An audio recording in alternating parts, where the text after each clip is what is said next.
Business শুরুর আগেই সর্বপ্রথমে আপনাকে যেটা করতে হবে সেটা হচ্ছে মার্কেট রিসার্চ, অর্থাৎ আপনি কোথায় বিজনেস করতে চাইছেন এবং কী ধরনের বিজনেস করতে চাইছেন সেই এলাকা। অ্যাকচুয়ালি বিজনেসে কারা আসবে? ক্রেতা আসবে। আপনি প্রোডাক্ট সেল করবেন বা সার্ভিস সেল করবেন, সার্ভিসটাও একটা বিজনেস, সেখানে আপনার ক্রেতারাই হচ্ছে মেন।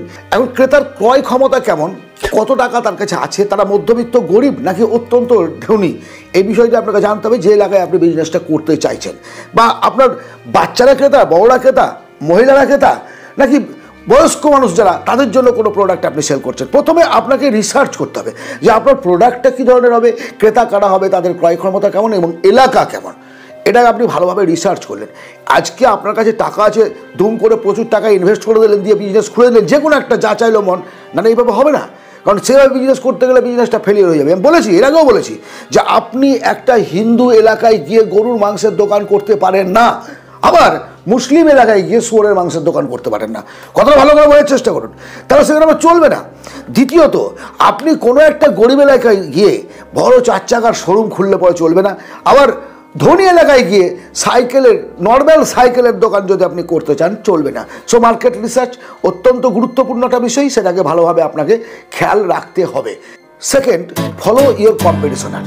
কম্পিটিশনের সময় কেন ফলো করতে বললাম, আমি অনেককে আমার বিজনেস কোচিং হিসেবে যাদেরকে আমি পার্সোনালি কোচিং দিই, তাদের সঙ্গে অনেকের সঙ্গে আমি বসেছি, তারা অনেক বড় বড় বিজনেসম্যান আছেন, নতুন বিজনেসম্যান আছেন, তাদের সঙ্গে আমি বসেছি, তাদের সঙ্গে কথা শুনেছি। তাদের একটা বক্তব্য, দাদা বিজনেসে এত কম্পিটিশান আর এত বেশি ধার দেনা এইসব চলছে, বিজনেসটা দাঁড় করাতে পারছি না, আমি বিজনেসে ফেলিওর হয়ে গেলাম, যে আপনার প্রত্যেকটা কথা মতো চলেও আমি বিজনেসে গ্রোথ করতে পারছি না। তাদের বক্তব্য হচ্ছে এটা। বস, আমার বক্তব্য হচ্ছে, খুব পরিষ্কারভাবে আমি বলতে চাই, আপনি যে বিজনেসটা করছেন আপনার এলাকায়, সেই বিজনেস রমরমিয়ে মার্কেট করছে এরকম কেউ আছে? আর কল্পনা করে আমাকে কমেন্টে লিখুন, দেখবেন আছে। আপনি যে কোনো বিজনেস করছেন, যে কোনো কাপড়ের দোকান করেছেন, দেখবেন ওই এলাকায় কারো একটা কাপড়ের দোকান খুব ভালো চলছে। মুদিখানার দোকান করেছেন, ওই এলাকায় দেখবেন মুদিখানার দোকানও একটা খুব ভালোভাবে চলছে। বা আপনি ওষুধের দোকান করেছেন, সেটাও চলছে। এক কথায় বিজনেসটার কোনো দোষ নেই, দোষটা আপনার। পরিষ্কারভাবে বলছি আমি, শুনতে খারাপ লাগলো, এটা বাস্তব কথা, যে বিজনেসের কোনো হাত পা নেই, বিজনেসটাকে রানিং করতে হয়। একজনের যখন ওই বিজনেসটা চলছে, তখন আপনার চলছে না কেন, এই বিষয়টা আপনাকে ফলো করতে হবে। এখন আপনি আমাকে বলবেন এটা সবাই ভাগ্য, না, সবটা ভাগ্যের ব্যাপার নয়। আপনার কিছু টিপস প্রয়োজন আছে, আপনার কিছু ট্রিক্স অ্যাপ্লাই করার প্রয়োজন আছে। আপনি কি করবেন? খুব সহজ রাস্তা, যার বিজনেসটা খুব ভালো চলছে, সেই বিজনেসম্যান কি করে একটু ফলো করুন, তাকে কপি করার চেষ্টা করুন। বেশি খাটার প্রয়োজন নেই। যারা সফল মানুষ, প্রত্যেকটা সফল মানুষ চলার পথে পদচিহ্ন রেখে যায়। আপনি যদি সেই দাগ ধরে আস্তে আস্তে আস্তে এগিয়ে যেতে পারেন, আপনিও ঠিক লক্ষ্যে পৌঁছাবেন। দ্রুত কিছু চেষ্টা করবেন না, দ্রুত না, রাতারাতি কোনো কিছু হবে না। সফল বিজনেসম্যান যে আপনার ফিল্ডের বলছি, সেই ফিল্ডের সফল বিজনেসম্যান কিভাবে বিজনেস করে, তাদের কর্মচারীদের সঙ্গে তার ব্যবহার কেমন, কাস্টমারের সঙ্গে কেমনভাবে ব্যবহার করে, তার যে প্রোডাক্টগুলো, সেগুলো কী ধরনের প্রোডাক্ট আছে, সমস্তটাকে আপনার নখদর্পণে আনতে হবে। এবং সেইভাবে যদি আপনি চলতে পারেন, অবশ্যই আপনারও কাস্টমার হবে। তৃতীয় সূত্র, অল্টারনেটিভ ব্যবস্থা রাখুন। অল্টারনেটিভ ব্যবস্থা মানে, আমি একটা বিজনেস করছি আর একটা বিজনেস করবো, সেই কথা কিন্তু বলছি না আমি। আপনাকে আপনার মহাজন, ধরুন আপনি কারো কাছে মাল কেনেন, প্রোডাক্ট কেনেন, সে কোনো কারণে দাম বেশি নিচ্ছে, কমিশন কম দিচ্ছে, বা আপনাকে যে ক্রেডিটটা আপনার চাই, আপনি হয়তো চাইছেন 15 দিনের জন্য ধার, সে দেবে না বা দিতে চাইছে না। প্রথমে দিত, এখন আর দিচ্ছে না। মেবি বিভিন্ন কারণ হতে পারে, আপনার পেমেন্ট ঢিলা, আপনি নিজে ঠিকমতো ব্যবহার করছেন না, অথবা তারই এখন বিজনেস ঠিকমতো চলছে না, বা তার এখন ব্যবহারটা ঠিক নেই, বা অনেক কাস্টমার বেড়ে গেছে, অহংকার বেড়ে গেছে। এবার আপনি যদি ওই একজন মহাজনের ওপর নির্ভর করে চলতে থাকেন, তাহলে আপনি আপনার বিজনেসটাকে গ্রোথ করতে পারবেন না। আপনাকে সেকেন্ড এবং থার্ড অপশান রাখতে হবে। এতে 3 ধরনের লাভ হয়। এক হচ্ছে, যখন আপনার হাতে সেকেন্ড অপশান মহাজন আছে, তখন আপনার যে মহাজন, সে ভয় করবে যে আমি যদি বিল বেশি দিই, সে আমার কাছে প্রোডাক্ট না নিয়ে আরেকজনের কাছে দেবে। সেও ভাববে যে এর হাতে 2-3 জন মহাজনের সঙ্গে ভালো পরিচয়, যেন মাল নিতে হবে না, সম্পর্কটা রাখুন। আপনি গেলেন, বসলেন, উঠলেন, আপনার কাছে রাখলেন, তখন মাল নেওয়ার প্রয়োজন নাই। কিন্তু যখন জানে যে একে অপরকে চেনে, এর ফলে আপনি প্রোডাক্টের কোয়ালিটির দিক থেকে ঠকবেন না, রেটের দিক থেকে ঠকবেন না, এমনকি আপনি অনেকগুলো সুবিধা বেশি পাবেন। ইয়েস, এটা হচ্ছে বিজনেস টিপসের সবচেয়ে গুরুত্বপূর্ণ বিষয়। শুধুমাত্র মহাজন নয়, আমাদের বিজনেসের ক্ষেত্রে সবসময় যে রানিং চরমভাবে ইনকাম হবে সেটা নয়।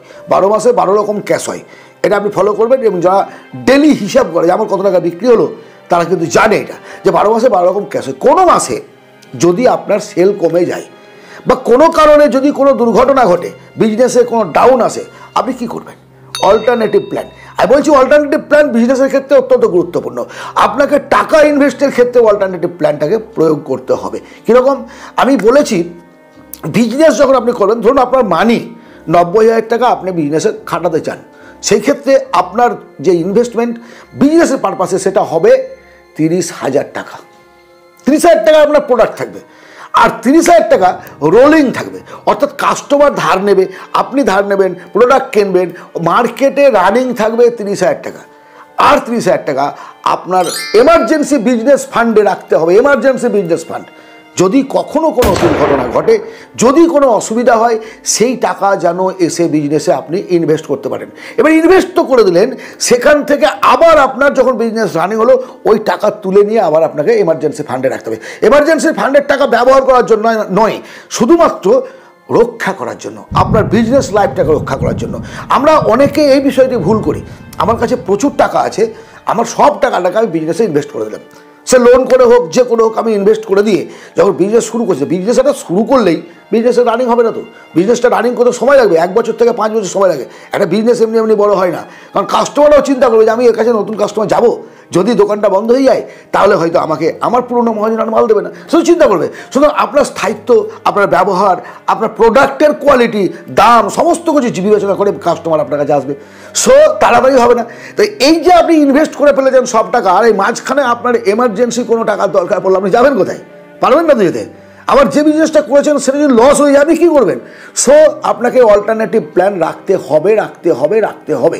4 নম্বর, খুব গুরুত্বপূর্ণ অথচ সস্তা, যেখানে কিছুই ইনভেস্ট করতে হয় না বিজনেস গ্রোথের ক্ষেত্রে। বর্তমান সময়টা সোশ্যাল মিডিয়ার সময়। আপনি যতই বলেন যে আমি সোশ্যাল মিডিয়া চালাতে জানি না, সোশ্যাল মিডিয়ার ব্যাপারটা আমার ঠিক নয়। আচ্ছা, আপনি একটা বিজনেস করলেন, আপনাকে কজন চিনবে? আপনার এলাকা তো। আপনার কাছে, আপনার যদি বিজনেসটা হোলসেল বিজনেস হয়, তাও সেই আপনার একটা এলাকার মধ্যে, খুচরো বিজনেস হলে পাড়ার মধ্যে, এই তো। আপনি যদি আপনার বিজনেস ব্র্যান্ডটাকে ইন্টারন্যাশনাল করতে চান, তাহলে সোশ্যাল মিডিয়ার ব্যবহার করতে হবে। আপনি আপনার এলাকার বাইরে বিজনেস করতে চাইলে অফলাইন, অনলাইন যা কিছু, আপনাকে সোশ্যাল মিডিয়ার ব্যবহার করতে হবে, উপায় নেই। আর তার জন্য এক্সট্রা খরচা করেন। আপনার কাছে ফেসবুক আছে, ইনস্টাগ্রাম আছে, আপনি সেগুলোতেই, আপনার ইউটিউব আছে, সেগুলোতে আপনার প্রোডাক্টের রিভিউ করুন। আপনি নিজে নিজে করুন, কাউকে প্রয়োজন নাই। আপনি প্রোডাক্ট রিভিউ করে সেখানে পোস্ট করুন এবং আপনার কন্ট্যাক্ট নাম্বার দিন, যে আপনার যদি দরকার হয় আপনি আমার সঙ্গে কন্ট্যাক্ট করুন। ডাইরেক্ট এসে নিতে পারেন, অনলাইনে অর্ডার দিলে আপনাকে আপনার বাড়ি আমি কুরিয়ার সার্ভিসের দ্বারা পাঠিয়ে দেবো। বিজনেস অ্যাক্টিভ থাকতে গেলে নিজের ব্র্যান্ডের পরিচয় আপনাকে বাড়াতে হবে, আর তার একটাই রাস্তা, সেটা হচ্ছে সোশ্যাল মিডিয়া। আপনাকে, আমি জানি না হবে না বস, একটা টুক করে ছবি তুলে নিয়ে ফেসবুকে পোস্ট করতে এমন সময় লাগে না। আর সেগুলো করতে গেলে বিজনেসটা বাড়বে। আপনার এরা আমার আত্মীয় স্বজন, বন্ধু বান্ধব কী বলবে, একটু ঠাট্টামাট্টা করবে, আর করতে দিন না বাবা, কী আছে? আর বড় বড় মুকেশ আম্বানি, আদানি থেকে শুরু করে প্রত্যেকে আপনার অ্যাড দিয়ে চলছে ইনস্টাগ্রাম, সোশ্যাল মিডিয়াতে। আর আপনি কী এমন লাট সাহেবের বাচ্চা যে আপনি পারবেন না এগুলো অ্যাড দিতে? আপনার লজ্জা লাগছে আত্মীয়জনে, তা খেতে দেবে? কোনো আত্মীয় এসে আপনাকে খেতে দেবে? আমাকে বলেন। কেউ খেতে দেবে না, কেউ না। আপনার বিজনেস না চললে একটা সরকারি ব্যাংক থেকেও লোন দেবে না। সো বস, যদি বিজনেস করতে চান, আজকের এই 4টে কথা গুরুত্ব সহকারে চিন্তা করুন, অন্য কিছু ভাবতে হবে না। এই 4 পয়েন্ট, 4 পিলার অফ বিজনেস যদি মেনে চলতে পারেন, আমি বলছি আপনাকে, আমি আরাম করে ঘরে বসে বসে বিজনেস করতে পারবেন, আরাম করে শুয়ে শুয়ে ইনকাম করতে পারবেন। বিজনেস আপনার কর্মচারী চালাবে, আপনি শুধু থাকবেন আর ইনভেস্ট করবেন। ব্যাস, দেখুন ফল কী হয়, তারপর আমাকে জানান। আজকের এই আলোচনা যদি ভালো লাগে, অবশ্যই লাইক করে সাবস্ক্রাইব করবেন, সঙ্গে থাকবেন এবং শেয়ার করবেন বন্ধু বান্ধবদের মধ্যে। তাদের জানা উচিত আছে, প্রত্যেকে ভালো থাক, প্রত্যেকে বিজনেস চলুক। কারণ একটা বিজনেস তো সবার নয়। আপনার হয়তো কাপড়ের দোকান আছে, আরেকজনের মুদিখানার দোকান আছে, আরেকজনের ওষুধের দোকান আছে, আরেকজনের হয়তো কোনো গিফট আইটেমের দোকান আছে। সবাই একই বিজনেস করে না। সো কেউ কারো কম্পিটিশন নয়, আপনি আপনার কম্পিটিশনার। আপনার লাইফকে এগিয়ে নিয়ে দায়িত্ব আপনার। ভালো থাকবেন, পরবর্তী ভিডিওতে আবার কথা হবে। ধন্যবাদ।